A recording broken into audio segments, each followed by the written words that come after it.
Jadi untuk kopi itu setelah dipetik ya, kita mengolah baik itu natural, full wash, semi wash atau wine ya. Setelah itu kita sortasi.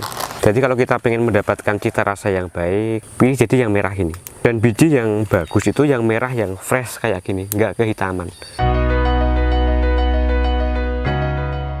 Kabupaten Pati terletak di Provinsi Jawa Tengah yang terkenal dengan slogannya Pati Bumi Minatani, yang berarti banyak area pertanian di wilayah tersebut, tak terkecuali pertanian di sektor kopi. Luas perkebunan kopi di wilayah Pati mencapai 2000-an hektar. Daerah dengan komoditas kopi terluas di Pati berada di Kecamatan Gunung Unggal, salah satunya di Desa Sidomulyo. Mutakin, seorang petani kopi yang juga memproduksi kopi kemasan yang cukup masyhur. Dia merupakan ketua koperasi klaster kopi di Kabupaten Pati. Mutakin juga mendapatkan berbagai penghargaan di dunia perkopian, baik tingkat kabupaten hingga nasional.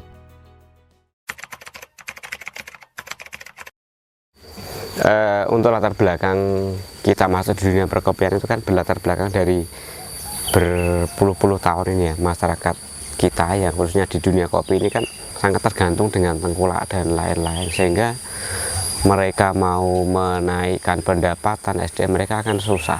Makanya dari situ saya mencoba menggali, mempelajari, memahami gimana sih caranya memproses pengolahan kopi pasca panen ini dari hulu sampai ke hilir itu kita bangun di sini. Kita berdayakan masyarakat di sini dengan harapan petani kita nggak akan tergantung pada kenaikan dan penurunan harga, karena mereka bisa main di semua lini. Misalkan harga green bean-nya turun, oke, kita maksimalkan menjadi produk, menjadi roast bean, terus kita kelola pasca panennya dari yang asalan menjadi yang sesuai dengan SOP, baik natural, full wash, semi wash, honey sampai ke wine. Itu harapannya seperti itu, dengan tujuan akhir tetap kita gimana caranya meningkatkan SDM petani itu sendiri. Kalau itu inovasi sendiri kan sebenarnya gini ya, saya secara pribadi keinginan belajar saya itu sangat tinggi. Jadi saya memang terjun ke berbagai wilayah, dari mulai Indonesia Timur, terus dari Puslit Koka, Pusat Penelitian Kopi dan Kakao Indonesia yang ada di Jember itu, terus ke Malang, ke Wonosobo, Temanggung, terus sampai ke daerah Pangalengan Bandung, juga sampai tembus di Palembang, daerah Sumendo dan Pagralam dan sekitarnya untuk belajar. Karena memang dengan kebinekaragaman budaya yang ada di Indonesia ini, kopi itu masing-masing daerah memiliki cita rasa yang khas yang sendiri-sendiri. Dan itu yang kita pelajari selama ini untuk membuat inovasi. Apa keistimewaan yang ada di Muria ini sendiri gitu.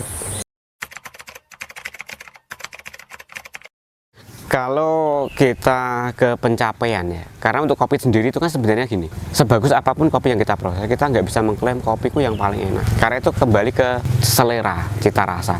Cita rasa itu adalah sesuatu hal yang nggak bisa diperdebatkan. Kalau secara akademis memang ada yang namanya KKSI. KKSI itu kontes kopi specialty Indonesia, itu ajang paling bergengsi di Indonesia, di mana seluruh wilayah di Indonesia itu mengikuti kontes kopi spesialty. Tujuan utamanya adalah untuk mengetahui seberapa sih skor kopi yang saya proses gitu ya.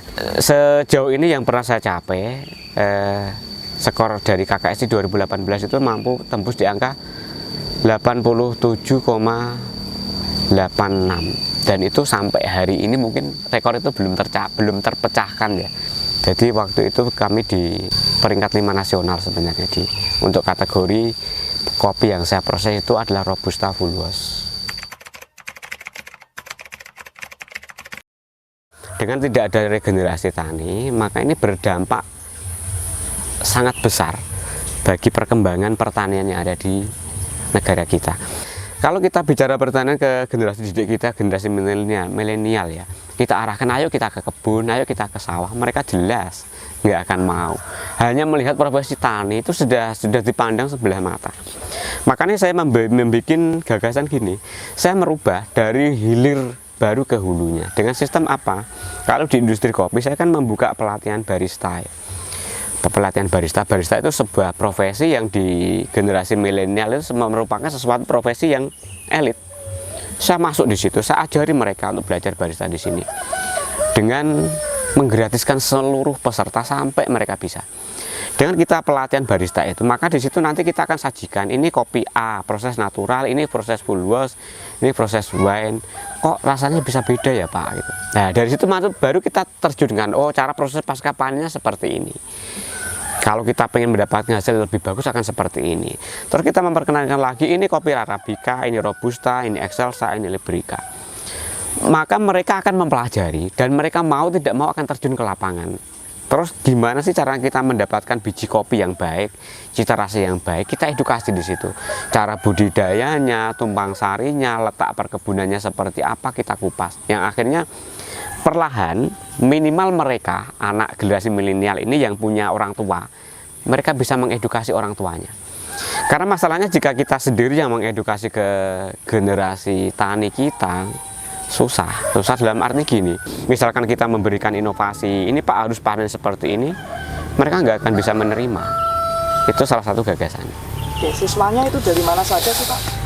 Untuk sejauh ini siswa pelatihan yang saya terapkan di sini, saya kan buka kelas setiap hari Minggu ya. Jadi yang saya manfaatkan agar anak-anak sekolah ini bisa belajar di sini. Mereka bisa ngopi, bisa main, bisa belajar dengan gratis. Ada 5 metode pelatihan yang saya berikan. Pertama adalah budidaya, yang kedua adalah proses pengolahan pasca panen, itu prosesor namanya, yang ketiga adalah roastery, yang keempat adalah barista, yang kelima itu adalah manajemen pengelolaan kafe. Adapun siswa yang pernah pelatihan di sini memang untuk 70%-nya wilayah Pati, Kudus, dan Jepara. Siswa terjauh selama ini ada dari Semarang, dari Cirebon, Surabaya, Jogja, ada 1 siswa dari Malaysia Timur yang terjauh itu. Kalau harapan ke depan kita sebenarnya gini, potensi kita di sekitar kita itu banyak dan besar sekali, salah satunya adalah di kopi. Kenapa kita harus terjun atau mencari pekerjaan di luar yang sebenarnya itu nggak jelas juga? Kenapa kita nggak memaksimalkan yang ada? Itu harapannya. Nah, cara untuk menentukan itu ya kita membangun regenerasi dari awal itu, kita sosialisasi sekencang-kencangnya ke masyarakat sekitar. Ayo kita maksimalkan potensi yang ada. Tujuan utamanya adalah untuk meningkatkan SDM kita. Kita mau kaya, mau sukses itu ada di sekitar kita, nggak harus jauh-jauh.